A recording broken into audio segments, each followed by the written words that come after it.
ಮುಸಲ್ಮಾನರಿಗೆ ಕೊಡಲ್ಪಟ್ಟಿರ್ತಕ್ಕಂಥ ಮೀಸಲಾತಿ ಬಿಲ್ ಅನ್ನ ಮಂಡನೆ ಮಾಡಿದ್ದಾರೆ, ಕದ್ದು ಮುಚ್ಚಿ ಮಾಡಿದ್ದಾರೆ. ವಿರೋಧ ಪಕ್ಷದವರ ಕಣ್ಣು ತಪ್ಪಿಸಿ ಸದನದ ಬಿಲ್ ಅನ್ನು ತಂದಿದ್ದಾರೆ. ಭಾರತೀಯ ಜನತಾ ಪಾರ್ಟಿಯ ನಿಲುವು ಸ್ಪಷ್ಟವಾಗಿದೆ. ನಾವು ಇದನ್ನು ಸ್ಪಷ್ಟವಾಗಿ ವಿರೋಧಿಸ್ತೇವೆ. Situation demand. ನಾವು ರಾಜ್ಯ ಉಚ್ಚ ನ್ಯಾಯಾಲಯದಲ್ಲೂ ಕೂಡ ಇದನ್ನ ಪ್ರಶ್ನೆ ಮಾಡಲಿದ್ದೇವೆ. ನಾನು ಮಾನ್ಯ ಸಿದ್ದರಾಮಯ್ಯವರಿಗೆ ಕಾಂಗ್ರೆಸ್ನವರು ಕೇಳೋದಕ್ಕೆ ಇಚ್ಛೆ ಪಡ್ತೇನೆ, ನೀವು ನಿಜವಾಗ್ಲೂ ಕೂಡ ಅಲ್ಪಸಂಖ್ಯಾತರ ಬಗ್ಗೆ ಕಳಕಳಿ ಇದ್ದಿದ್ದೇ ಆಗಿದ್ರೆ ಸ್ವಾತಂತ್ರ್ಯ ಬಂದಾಗಿನಿಂದ ಸುಮಾರು 55 ವರ್ಷಗಳ ಕಾಲ ಸುದೀರ್ಘವಾಗಿ ದೇಶದಲ್ಲಿ ಮತ್ತು ರಾಜ್ಯದಲ್ಲಿ ಆಡಳಿತ ನಡೆಸಿದ್ದೀರಿ. ಯಾಕೆ ಅಲ್ಪಸಂಖ್ಯಾತರಿಗೆ ಶಿಕ್ಷಣಕ್ಕೆ ಒತ್ತಡ ಕೊಟ್ಟು ಅವರಿಗೆ ಮುಂಚೂಣಿ ಇರ್ತಕ್ಕಂಥ ಕೆಲಸ ಯಾಕೆ ಕಾಂಗ್ರೆಸ್ ಮಾಡೋದಕ್ಕೆ ಸಾಧ್ಯ ಆಗಲಿಲ್ಲ? ಯಾಕೆ ಸಾಧ್ಯ ಆಗಲಿಲ್ಲ ಅಂತ ಹೇಳಿದ್ರೆ ನಾನು ಉತ್ತರ ಕೊಡ್ತೇನೆ. ಒಳ್ಳೆ ಶಿಕ್ಷಣ ಕೊಟ್ಟಲ್ಲಿ ಯಾವತ್ತೂ ಕೂಡ ಇರಲಿಲ್ಲ. ನಾನು ಕೇಳ್ತೇನೆ ಸಿದ್ದರಾಮಯ್ಯವರಿಗೆ, ಭಾರತೀಯ ಜನತಾ ಪಾರ್ಟಿ ಅಲ್ಪಸಂಖ್ಯಾತ ವಿರೋಧಿಗಳು ಅಂತ ಹೇಳಿ ಬಿಡಿಸಿಕೊಂಡಿದ್ದೀರಿ. ಭಾರತೀಯ ಜನತಾ ಪಾರ್ಟಿ ಮುಸಲ್ಮಾನರ ವಿರೋಧಿಗಳೆಲ್ಲ.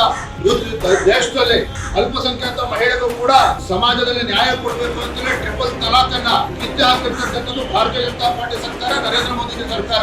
ಇವತ್ತು ಕೇಂದ್ರದಲ್ಲಿ ನರೇಂದ್ರ ಮೋದಿ ಕೊಟ್ಟಂತ ಕಾರ್ಯಕ್ರಮಗಳು, ಇವತ್ತು ಜನಧನ್ ಅಕೌಂಟ್ ಅನ್ನು ಓಪನ್ ಮಾಡಿ, ಇವತ್ತು ಉಜ್ವಲ ಯೋಜನೆ ಇರ್ಬೋದು, ಅನೇಕ ಯೋಜನೆಗಳನ್ನು ಕೊಟ್ಟಿದ್ದಾರೆ. ಕೇವಲ ಹಿಂದೂಗಳಿಗೆ ಕೊಟ್ಟಿಲ್ಲ. ಯಡಿಯೂರಪ್ಪರು ಕೊಟ್ಟಂತ ಭಾಗ್ಯಲಕ್ಷ್ಮಿ ಯೋಜನೆ ಕೇವಲ ಹಿಂದೂಗಳಿಗೆ ಕೊಟ್ಟಿಲ್ಲ. ಈ ರಾಜ್ಯದ ಪ್ರತಿಯೊಬ್ಬರು, ಈ ದೇಶದಲ್ಲಿ ಪ್ರತಿಯೊಬ್ಬರು ಕೂಡ ಕೇಂದ್ರ ಸರ್ಕಾರ ಆಗಲಿ ಬಿಜೆಪಿ ಸರ್ಕಾರ ಒಂದು ಕಾರ್ಯಕ್ರಮಗಳನ್ನ ನೀಡಿದೆ.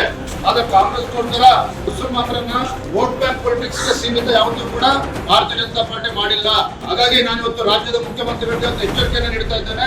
ಈ ನಿಮ್ಮ ದುರಂಕಾರದ ನಡೆಯಲಿದೆ, ಈ ತುಗ್ಲಕ್ ದರ್ಬಾರ್ಗೆ ಇತಿಮಿತಿಗಳಿದೆ. ಹಾಗಾಗಿ ನಾವು ಇದನ್ನ ಯಾವುದೇ ಕಾರಣಕ್ಕೂ ಕೊಡ್ತಕ್ಕಂಥ ಪ್ರಶ್ನೆ ಇಲ್ಲ. ಅಲ್ಪಸಂಖ್ಯಾತ ಮುಸಲ್ಮಾನರಿಗೆ 4% ಇದ್ದು ಸರ್ಕಾರಿ ಕಾಂಟ್ರಾಕ್ಟ್ಗಳಲ್ಲಿ 4% ಮೀಸಲಾತಿ ಕೊಟ್ಟಿದ್ರೆ ನಾವು ಇದನ್ನ ಸ್ಪಷ್ಟವಾಗಿ ವಿರೋಧ ಮಾಡ್ತೇವೆ.